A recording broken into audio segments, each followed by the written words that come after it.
आपको सभी को जो भी यहाँ पे हैं उनको देखिए, आपको पहली बात समझना चाहिए चीजों को। जब आप समझेंगे ना तभी कोई ना कोई उसका उपाय निकलेगा। जब समझेंगे नहीं, बिना समझे कोई कुछ भी कर रहे हैं तो उसका उपाय नहीं निकलता, बल्कि शरीर और खराब हो जाएगा। एमडीआर टीवी के को कोरिलेट करते हुए मैं आपको एक बात बता रहा हूं, वो आपने ऑब्जर्व किया होगा। पहले आपको मालूम है मच्छरों को मारने के लिए डीडीटी का इस्तेमाल होता था। और पहले म्यूनिसिपल कॉर्पोरेशन के लोग भी नालियों में डीडीटी का छिड़काव करते थे, घरों में भी डीडीटी का छिड़काव करते थे। और आज अगर आप देखेंगे तो उस डीडीटी पे मच्छर आराम से नाचते हैं, उनको कोई फर्क नहीं पड़ता। तो हर बार एक केमिकल के बाद दूसरा केमिकल लेके आना पड़ता है। पहले डीडीटी से कॉकरोच मर जाते थे, आजकल कॉकरोच को कोई फर्क नहीं पड़ता, ऐसा लगता है जैसे बारिश हो रही है, उनके लिए खूब अच्छा टाइम आ गया। तो आपने ये भी देखा होगा कि एक एंटीबायोटिक आपको दिया जाता है, फिर वो काम नहीं करता, फिर दूसरा चेंज किया जाता है या उसकी डोजेज बढ़ाई जाती है, इस तरीके से चलता है।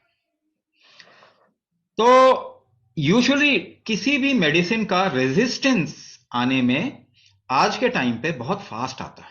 मैंने एक मेडिसिन का रेजिस्टेंस ऑब्जर्व किया जिसको कि एंड स्टेज एंटीबायोटिक कहा जाता है। एंड स्टेज यानी जब मरने वाला हो इंसान तब उसमें इस्तेमाल कर देते थे कि ऑर्गन डैमेज होगा, ठीक है, अगर बच गया तो बचा लेंगे, नहीं बचा तो वैसे ही नहीं बचेगा। जब ये इंट्रोड्यूस किया गया, उसका नाम है पॉलीमिक्सिन बी सल्फेट, जब ये इंट्रोड्यूस किया गया तो उस समय इसका रेजिस्टेंस कुछ भी नहीं था। ठीक है, 3 साल के अंदर इसमें 25% रेजिस्टेंस आ गया। ठीक है, 3 साल के अंदर जो 100 में से 25 पे तो काम ही नहीं करता। जब शुरू हुआ तो सब पे काम करता था, 3 साल के अंदर 100 में से 25 पे काम नहीं करता। 5 साल के अंदर ऑलमोस्ट 60% रेजिस्टेंट। फिर क्या होता है, एक नया केमिकल ढूंढते हैं।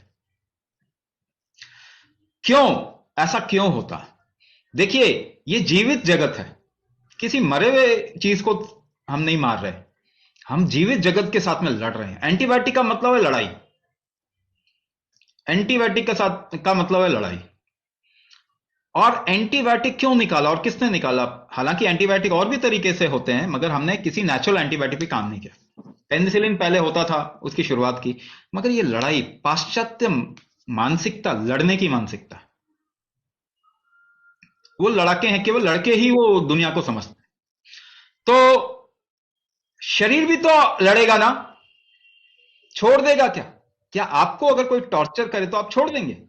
कुछ समय तक तो लड़ेंगे, उसके बाद जब अति हो जाएगा, हद हो जाएगी, तब छोड़ देंगे। तब कहेंगे कि यार अब मर जाना ही अच्छा है। आपका शरीर भी ये काम करता है, वो लड़ता है।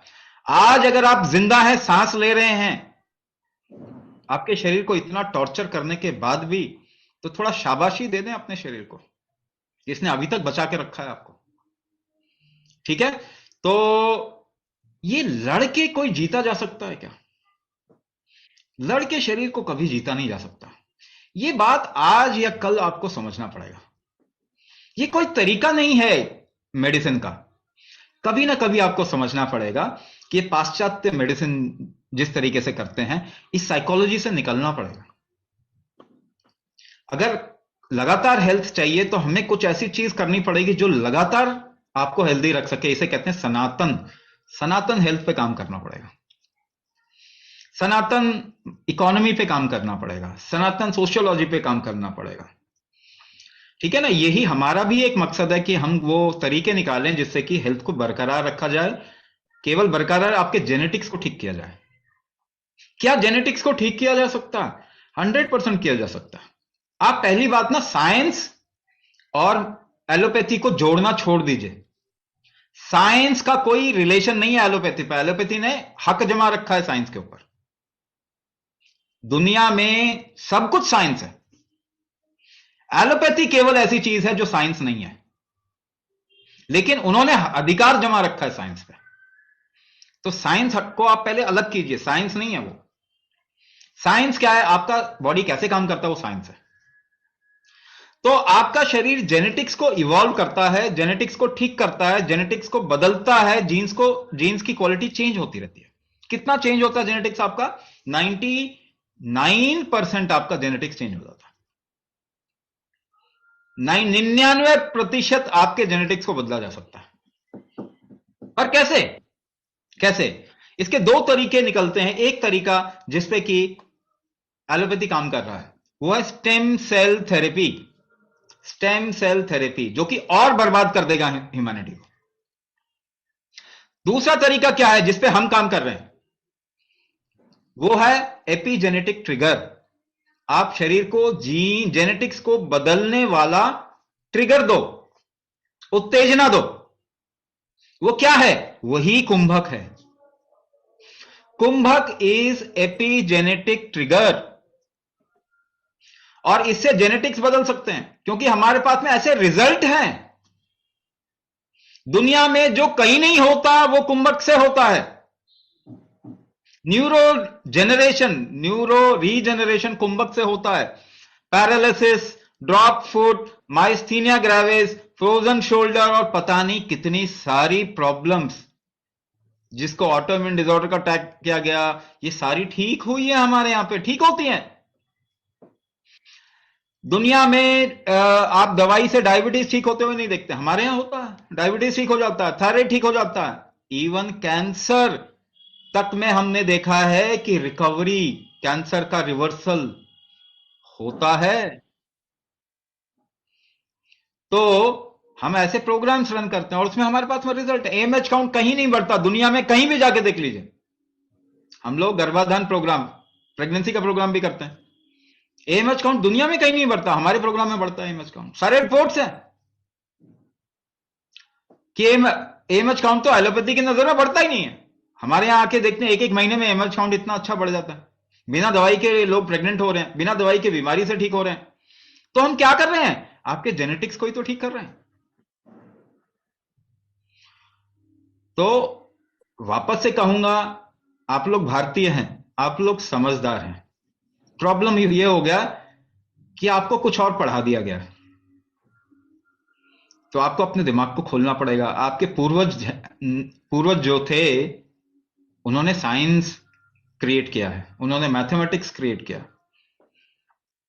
तो आज हम इसको अप्रिशिएट भी नहीं कर रहे और गलत डायरेक्शन में जा रहे हैं। आप एक बात बताइए, आप अपने आप को ठीक करें ना करें, कम से कम आपके बच्चे बचपन से पैदा होते बीमार तो नहीं होने चाहिए ना।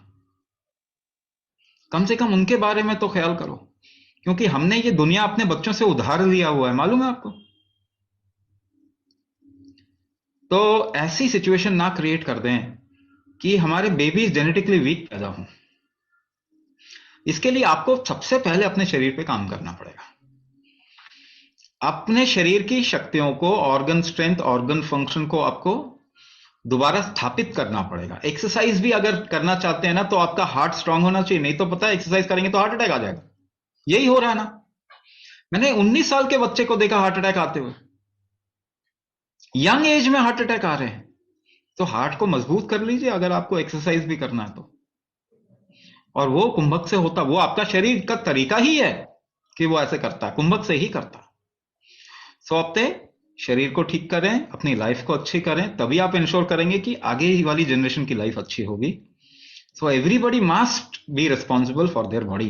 Take responsibility for your body. अपने शरीर के लिए रिस्पॉन्सिबिलिटी लें, इसको ठीक करें और अपना जीवन सुंदर बनाएं। जब तक जिए तब तक डिपेंडेंट नहीं रहना किसी पे, है ना। आपके बच्चे आपको बिस्तर पे संभालते रहें, ये सब काम नहीं होना चाहिए। जब तक जिए हेल्दी जियो, इंडिपेंडेंट रहो और आगे की जनरेशन को एक एग्जाम्पल देके जाओ।